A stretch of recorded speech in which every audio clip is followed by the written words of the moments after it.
नमस्ते दर्शकों, आप सभी का स्वागत है मेरे YouTube चैनल पे। पिछले कुछ दिनों से मैं कोई नया वीडियो पोस्ट नहीं कर पा रही थी क्योंकि मैं कुछ अपने पर्सनल रीजंस की वजह से कहीं बिजी थी। So really sorry for that.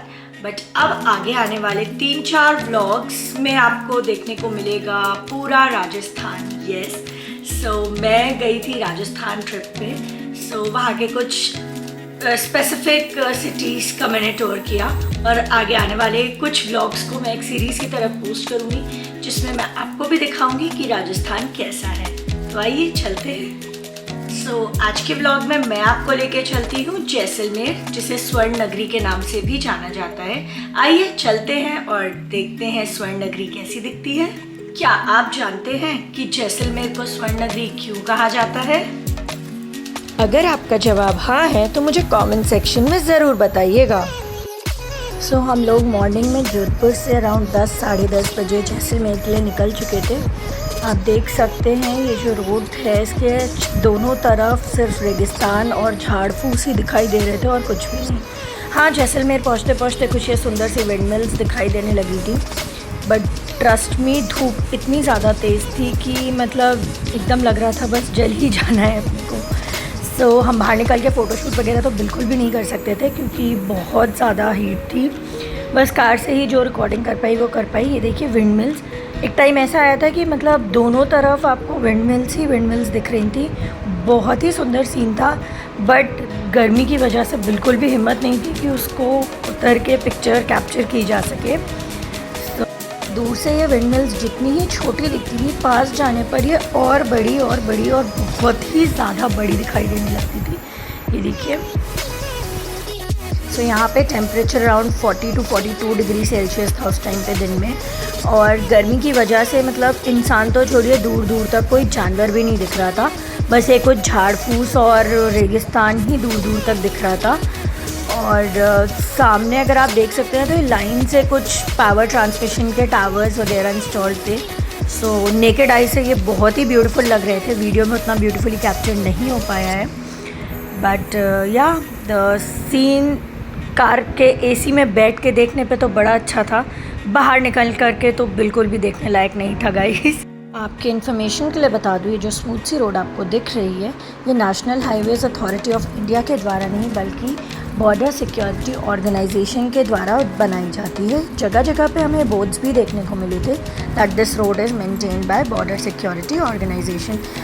क्योंकि जैसलमेर इंडिया के वेस्ट मोस्ट पार्ट में आता है, सो ये जो एरिया था ये इंडिया पाकिस्तान के बॉर्डर का नियरेस्ट एरिया है। इसीलिए यहाँ पे मोस्टली चीज़ें जो है वो बॉर्डर सिक्योरिटी फोर्सेस के द्वारा ही मेंटेन की जाती हैं। कुछ व्यूज़ ऐसे थे जिन्हें देख के मैं कुछ ज़्यादा ही एक्साइटेड हो गई थी। Look at that view, guys. So ये हम पहुँच गए थे जैसलमेर। ये है जैसलमेर का किला, जिसे देख करके आई गेस आप अब तक तो समझ ही गए होंगे कि जैसलमेर को स्वर्ण नगरी क्यों कहा जाता है।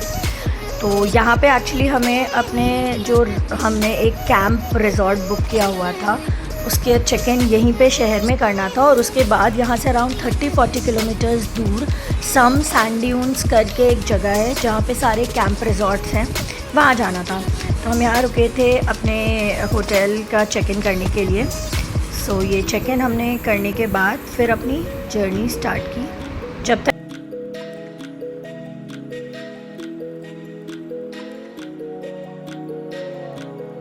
ये हमने अपनी जर्नी स्टार्ट की सम सैंड ड्यून्स की तरफ, जो कि जैसलमेर शहर से अराउंड 30 से 40 किलोमीटर दूर था। यहाँ बहुत सारे विंडमिल्स हैं और जितने विंडमिल्स से लाइट बनती है। Very thank you. अभी तक तो जैसलमेर शहर जाने तक तो फिर भी कुछ हमें दिख जाता था, इंसान या फिर जानवर। अब तो हमें वो भी देखना ऑलमोस्ट बंद ही हो गया था क्योंकि ये और भी बॉर्डर एरिया के पास था। I guess Sam sand dunes के पास से अराउंड से 20 to 25 किलोमीटर्स दूर पाकिस्तान बॉर्डर रह जाता है। I was actually very excited to go there, but the border area was not allowed to visit, so हम वहाँ तो नहीं जा पाए। बट पाकिस्तान बॉर्डर के इतना पास जाना, I was extremely excited for that. So यहाँ पे हमें जगह जगह सिर्फ कुछ फोर्ट जैसे होटल्स और रिजॉर्ट्स ही रास्ते में एक दो दिख रहे थे, उसके अलावा there was nothing to be seen. और अराउंड 1 से 1.5 घंटे में हम अपने जो हमारा कैंप रिजॉर्ट था वहाँ पहुँच गए थे। और आप बिलीव नहीं करोगे, एक बार जब हम सैंड ड्यून्स के एरिया में एंटर हुए तो वो जो एक सीन था, लाइक सिर्फ बीच में एक रोड जा रही है और दोनों तरफ सिर्फ और सिर्फ डेजर्ट ही डेजर्ट दिखाई दे रहा था। That scene was actually very very very beautiful. I hope to show you that scene which is captured by me. So बहुत जल्द आपको देखने को मिलेगा। ये एक कोई रिजॉर्ट या प्राइवेट प्रॉपर्टी थी आई गेस, फोर्ट के शेप में। सो ये हमें रास्ते में देखने को मिली थी, बड़ी ही सीनिक लग रही थी। सो मैंने कैप्चर कर ली थी।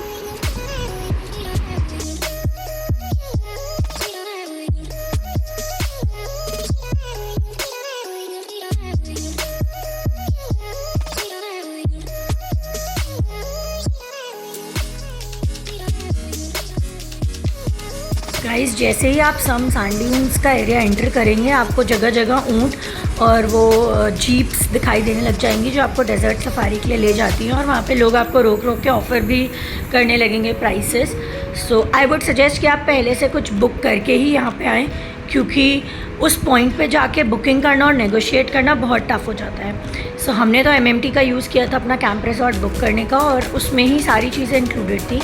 बस एक डेजर्ट सफारी का वो था जो हमने होटल में जा कर के जब चेक इन कर रहे थे उस टाइम पे उसकी बुकिंग की थी। बट ट्रस्ट मी गाइस, ये बहुत ही नेगोशिएबल होता है, इनके प्राइसेस बहुत हाई होते हैं, तो आप आराम से नेगोशिएट कर सकते हैं। ये सैंड ड्यून्स। सो ये देखिए गाइस, सिर्फ और सिर्फ रेगिस्तान। तो ये था रेगिस्तान जो कि हमने अपनी बुक्स में पढ़ा है। This is actually the Thar desert जो हम अपनी ज्योग्राफी की बुक्स में ही देखते और पढ़ते थे। Finally I got to witness it. और ये जगह जगह राइड्स के लिए, कैमल राइड्स के लिए ऊँट अवेलेबल थे। ये हम अपने होटल पहुंच गए थे जो हमारा रिजॉर्ट था। ये उसका एंट्रेंस था एक फोर्ट के दरवाजे के जैसा। सो यहाँ पे एक्चुअली 3 तरीके के टेंट्स अवेलेबल थे। एक नॉर्मल टेंट्स थे जिनमें एसीज़ वगैरह नहीं अवेलेबल थे। ये जो मेरे आप लेफ़्ट साइड पे टेंट्स देख रहे हैं ये नॉर्मल टेंट्स थे विद फ़ैन। जो राइट साइड पे आप टेंट्स देख रहे हैं जो कि पक्का हाउस के फॉर्म में है, इनमें एसीज़ वगैरह अवेलेबल थे। सो मतलब इनका अलग अलग प्राइसिंग था, जैसे आप होटल्स में रूम्स के लिए प्राइसेस पे करते हैं, तो ये एक टेंट एक रूम था एक्चुअली। सो ये हमारा चेक इन हो गया था और उसके बाद हम अपने टेंट के टुवर्ड्स बढ़ रहे थे।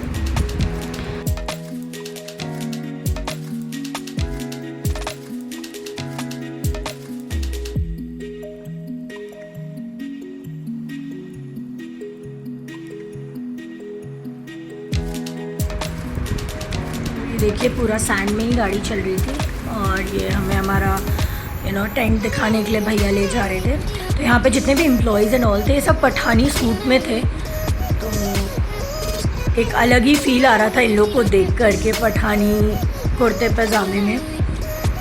तो इस रिजॉर्ट का कुछ पार्ट एक्चुअली अंडर कंस्ट्रक्शन था, जो कि ऑब्वियसली हमें पहले से नहीं पता था, हमने तो MMT से ही बुक किया था। सो ये हमारा कॉटेज था जिसके बाहर बड़ा ही सुंदर सा फूलों का पेड़ था। So this was our cottage as you can see, जो कि बड़ा ही ब्यूटीफुली टेंट की तरह डेकोरेट किया गया था।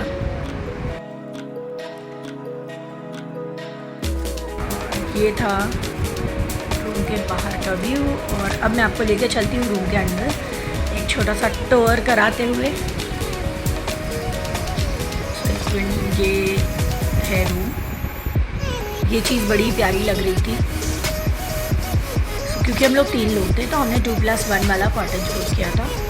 और सबसे अच्छी बात थी कि इनका जो बाथरूम था that was so spacious, so big, like it was very good overall.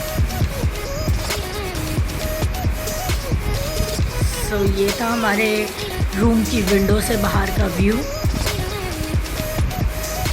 The resort was overall very good. इनके यहाँ पे झूले, swimming pool, everything was available. So ये हम निकल चुके हैं डेजर्ट सफारी के लिए एक ओपन थार जीप पे। और बस थोड़ी दूर रोड पे चलने के बाद ये हमें प्रॉपर डेजर्ट के अंदर लेकर के गए थे, जो कि एक once in a life time का एक्सपीरियंस था। I think everyone should experience it once. बहुत ही अमेजिंग एक्सपीरियंस था। ये हम रोड से ऑफ रोड आ चुके थे और डेजर्ट में एंट्री ले चुके थे। This is all Thar desert.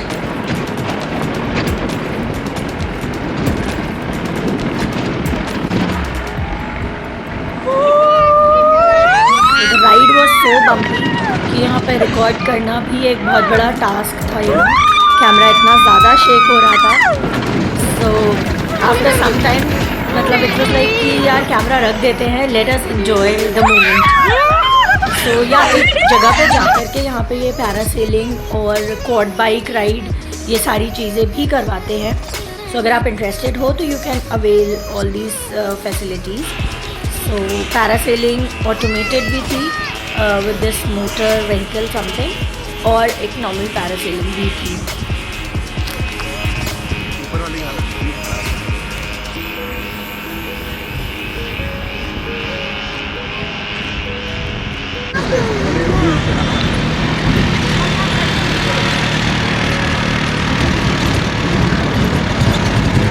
जब सैंडविच के ऊपर से जीप नीचे उतरती थी ना, तो जो डर लगता था ना, I can not explain it in words.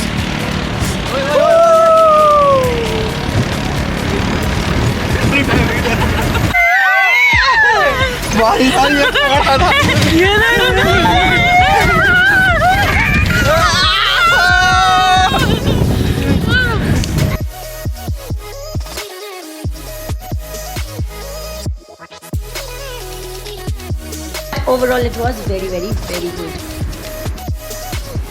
सो यहाँ पे हमें जो देखने को मिला वो था कि बजरंगी भाईजान मूवी की शूटिंग यहाँ पे हुई थी। सो जब वो मुन्नी को एक बंकर के अंदर से लेके जाते हैं, so that all part was shot over here. वो जो ग्रीन कलर का आपको टावर दिख रहा है, सो यहाँ पर ही वो मूवी की शूटिंग की गई थी। अगर आपने मूवी देखी होगी तो आप इस प्लेस को ज़रूर आइडेंटिफाई कर पा रहे होंगे। जीप से डेजर्ट सफारी के बाद चांस थी कैमल राइड की, और उसके बाद था नंबर शाम को कल्चरल इवेंट अटेंड करने का, जो कि रिजॉर्ट की तरफ से ऑर्गेनाइज था।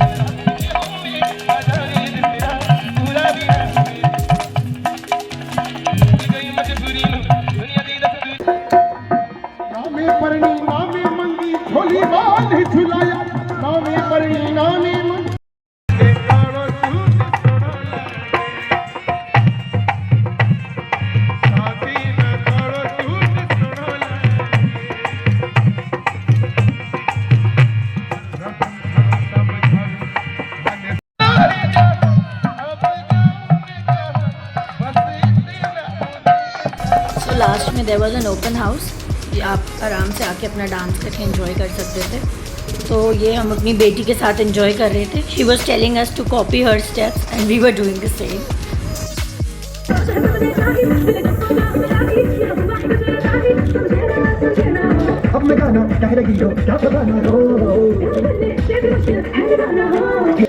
ये सब डांस वगैरह एंजॉय करने के बाद हमने वहाँ पर फिर डिनर किया, जो कि अगेन हमारे रिजॉर्ट के पैकेज में इंक्लूडेड था, क्योंकि हमें सुबह वापस फिर जोधपुर के लिए निकलना था। तो हम फिर इसके बाद डिनर करने गए और डिनर करके फिर सो गए थे। और फिर सुबह उठ के हमने ब्रेकफास्ट किया और ब्रेकफास्ट करके हमने चेकआउट किया। अगेन ये हमें रास्ते में एक बड़ा ही सुंदर व्यू मिला था, जहाँ पे ये कुछ रेड स्टोन टाइप के पत्थरों को निकाला जाता है। सो बेसिकली ये रेड स्टोन की एक माइन टाइप की थी, जहाँ से उनको निकाल के ट्रांसपोर्ट किया जाता है। मैं आशा करती हूँ कि आपको मेरे साथ जैसलमेर की सैर करके बहुत आनंद आया होगा। तो मेक श्योर कि आप वीडियो को लाइक, शेयर और कमेंट में अपने एक्सपीरियंसेस शेयर ज़रूर करें। और आगे के आने वाले व्लॉग्स को देखने के लिए चैनल को सब्सक्राइब और बेल आइकन को प्रेस ज़रूर करें। Thank you guys for watching the video. See you in the next vlog. Bye guys.